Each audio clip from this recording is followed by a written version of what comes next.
listen. Hey, Martin, what's wrong? I've had enough of this. Every change I've suggested is knocked down. It's impossible to change anything around here. And maybe your suggestions are no good? That's nonsense. You know why it happens. Everybody knows. It's because people resist change. Resist, resist, resist, resist. You are wrong. I don't resist change, and neither does the average Joe. Everyone is pushed for major changes in his or her life. Many young people leave their homes, choose to get married, prefer children, and show me somebody who resists the change of a promotion at work. Can you really fool yourself that you don't resist change? I resist only the changes that I have a good reason to resist. The others I accept. Baloney! Try me. Okay, I'm game. Making a change is like climbing a mountain. Here's one. Climb it. Don't think so. Haha, you see? You do resist change. I don't resist change.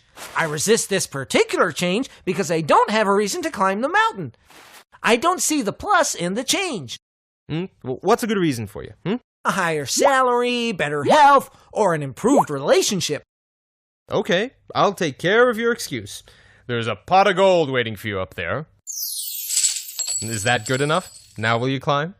Nope. Point proven!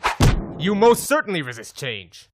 Of course I resist this change, and with good reason. See for yourself. Too much effort, too much time, too high a risk. It's perfectly logical. The minus of the change outweighs the plus of the change. Another excuse. Fine, I'll reduce the required efforts and the risk. Now are you willing to climb? I don't think so. Aha! I knew it! Excuse after excuse. You remove one, another one pops up. The end result is still the same. The change is definitely good for you, and yet you still resist. But it's not good for me. I don't want the change because I'm comfortable in my current situation. Another excuse.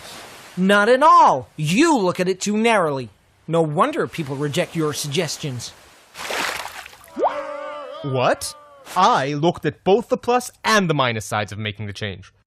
Yes, but you've ignored the pluses of not changing. I like my profession. I like the city I'm in. I like my style of living. I like my mermaid. But she cannot climb the mountain with me. You've just proved my point. Maybe you justified it logically, but at the end of the day, people will always resist change. They can simply declare that they have a mermaid, and there goes any chance of causing a change out the window. I'm not looking for excuses, but unlike you, I'm not in love with your suggested change. I'm more objective. Oh, so you're Mr. Objectivity, huh? The guy who only looks at the plus side of staying the same?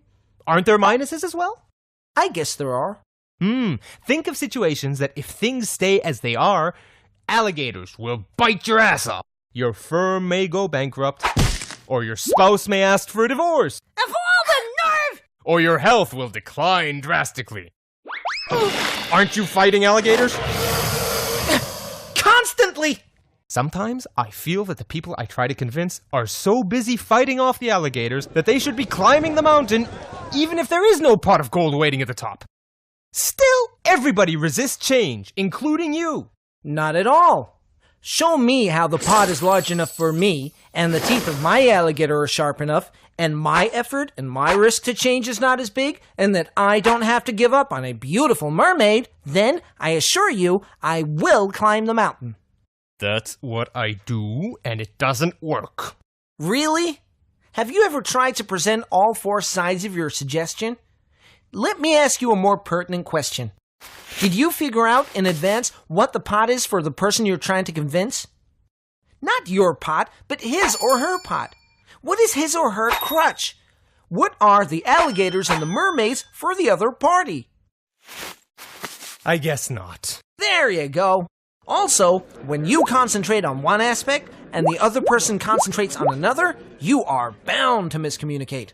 looking at all four factors and doing it from the other party's perspective sounds like a lot of preparation. Are you sure it'll pay off? Not if you believe that people are programmed to resist change, or any change. I guess I'll never know unless I give it a try. I'll let you know how it went.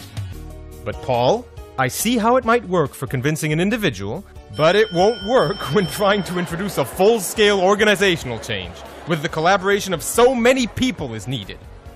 Yes, it will, as long as you recognize that for different individuals, each of the four elements might be vastly different. A lot more work, but who said that changing an organization is easy? Ellie Goldratt, the person who wrote The Goal, shares his experience on how to change a whole organization in his new book, Isn't It Obvious?